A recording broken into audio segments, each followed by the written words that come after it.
Hello Meenal, कैसी हो? आज बड़े दिनों के बाद याद आई भाभी की। नहीं भाभी, ऐसा तो कुछ भी नहीं है। वो मैं कल घर आ रही हूँ, यही बताना था।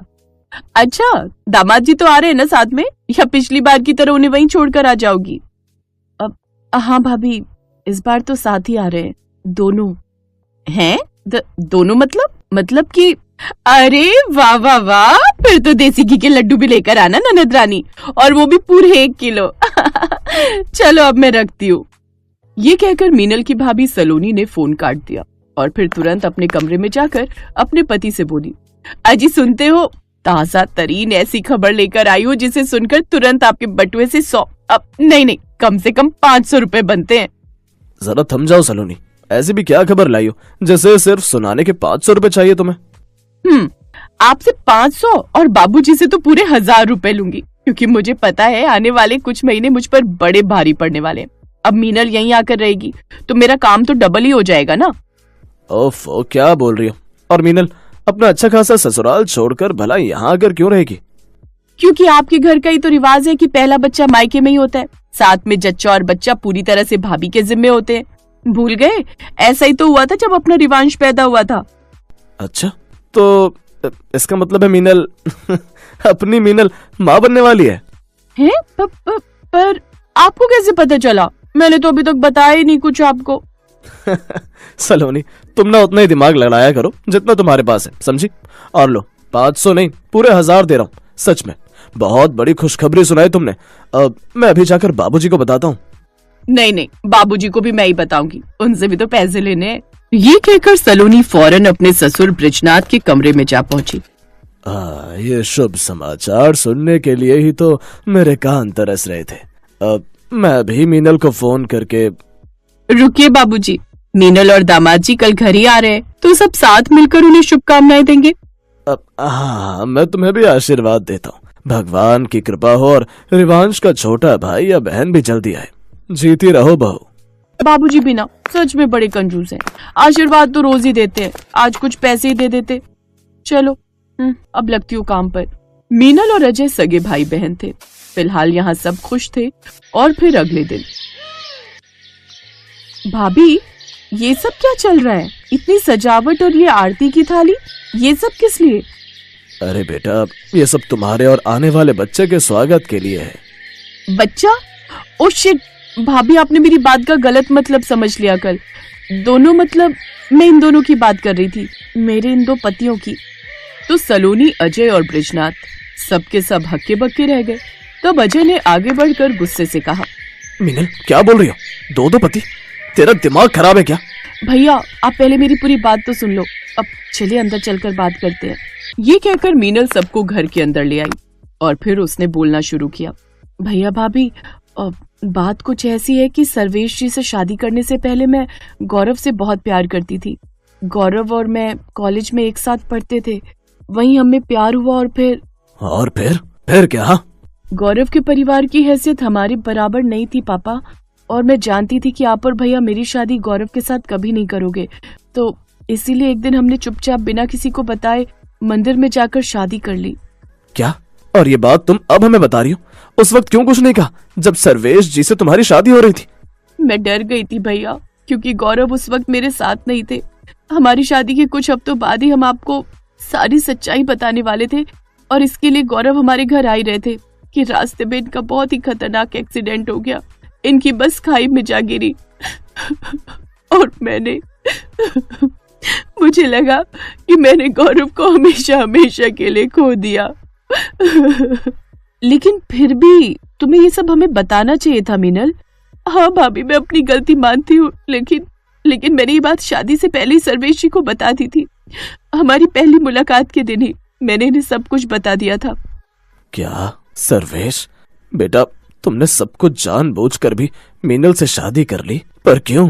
क्योंकि मैं मीनल को पसंद करता था बाबूजी, और मुझे तो यही पता था कि मीनल एक विधवा है। लेकिन अब पूरे 2 साल बाद जब मीनल के पहले पति गौरव सही सलामत सबके सामने खड़े, तो मुझे लगता है कि अब मेरी कोई जरूरत नहीं है, ना इस घर में और ना ही मीनल की जिंदगी में। नहीं, ऐसा मत कहिए, मैं आपके बिना नहीं जी सकती सर्वेश, आप मुझे छोड़कर नहीं जा सकते। तो फिर और क्या रास्ता है मीनल? रस्म रिवाजों से और कानूनी तौर पर भी तुम हम दोनों की पत्नी हो, लेकिन ये तुम भी जानती हो कि दो दो पतियों के साथ तुम रह भी नहीं सकती हो। तुम्हें किसी एक को तो छोड़ना ही होगा। हाँ, पर तुम मुझे नहीं छोड़ सकती मीनल। तुम मुझसे प्यार करती हो, याद करो। मेरे प्यार की खातिर तुमने अपने समाज और अपने घर परिवार तक को ताक पर रख दिया था। मैं मानता हूं कि किस्मत ने हमें कुछ वक्त के लिए अलग कर दिया था, लेकिन मैं उस हादसे में बच गया और आज तुम्हारे सामने खड़ा हूं। इसका मतलब यही है कि हम दोनों का साथ भगवान ने लिखा है। ए, चुप कर तूने मेरी बहन को बहकाकर उससे शादी की, तो हमारी नजर में उस शादी की कोई अहमियत नहीं समझा। मीनल और सर्वेश जी की शादी पूरे समाज के सामने धूमधाम के साथ हुई है, और शायद तूने अभी सुना नहीं, मीनल भी सर्वेश जी से प्यार करती है। तो चल निकल यहाँ से, और कभी मीनल के आसपास फटका ना तो मैं तुझे। रुक जाइए, आगे क्या करना है और क्यों करना है ये हम तय नहीं करेंगे। मीनल, तुम बताओ, तुम क्या चाहती हो? भाभी, इसी सवाल का तो जवाब नहीं मिल रहा मुझे। आप लोग भले ही मुझे गलत कहे, लेकिन सच यही है कि मैं इन दोनों में से किसी को नहीं छोड़ पा रही। एक मेरा पहला प्यार है और दूसरा वो है जो मेरी आदत बन चुका है। पहले हमें बिना बताए इस फटीचर से शादी कर ली, और अब ये सब क्या बोल रही है? दो दो पतियों के साथ रहने का मतलब जानती भी है। समाज थूकेगा तुझ पर और हम पर भी।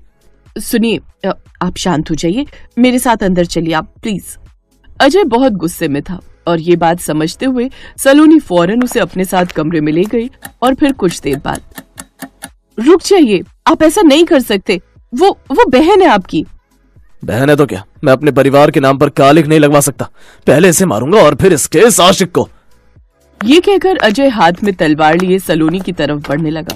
उसके इरादे बिल्कुल भी ठीक नहीं लग रहे थे और ये भांपते हुए गौरव चुपचाप वहां से निकलने की कोशिश करने लगा। तभी सलोनी ने उसे रोकते हुए कहा, अरे अरे, आप कहाँ जा रहे हैं? आप मीनल के पहले मतलब कि असली पति, उसे बचाइए या उसे मार डालेंगे। नहीं, इसका भाई पागल है, इसे तो मारेगा ही और फिर मुझे भी मार देगा। मैं भी नहीं मानता उस शादी को। मीनल, मुझे तो असल में तुम्हारी दौलत चाहिए थी, लेकिन जब तुम ही नहीं रहोगी तो मुझे क्या मिलेगा? उल्टा जान से और जाऊंगा। बाय, अब हम कभी नहीं मिलेंगे। ये कहकर गौरव उल्टे पांव वहां से भाग निकला। और फिर जब सलोनी और अजय ने मीनल की तरफ देखा तो वो उन्हें दिखी ही नहीं, क्योंकि उसके सामने सर्वेश खड़ा था। भैया, मीनल को भी कुछ करने से पहले आपको मुझे मारना होगा। सर्वेश के ऐसा कहते ही अजय के हाथों से तलवार छूटकर जमीन पर जा गिरी। कहो ननद जी, क्या भी कोई दुविधा है? मैं चाहती तो तुम्हें सिर्फ बोलकर भी समझा सकती थी और मेरे कहने पर तुम सर्वेश जी को चुन भी लेती, लेकिन उसके बाद गौरव तुम्हें हमेशा याद आता, जो कि किसी के लिए भी सही नहीं होता।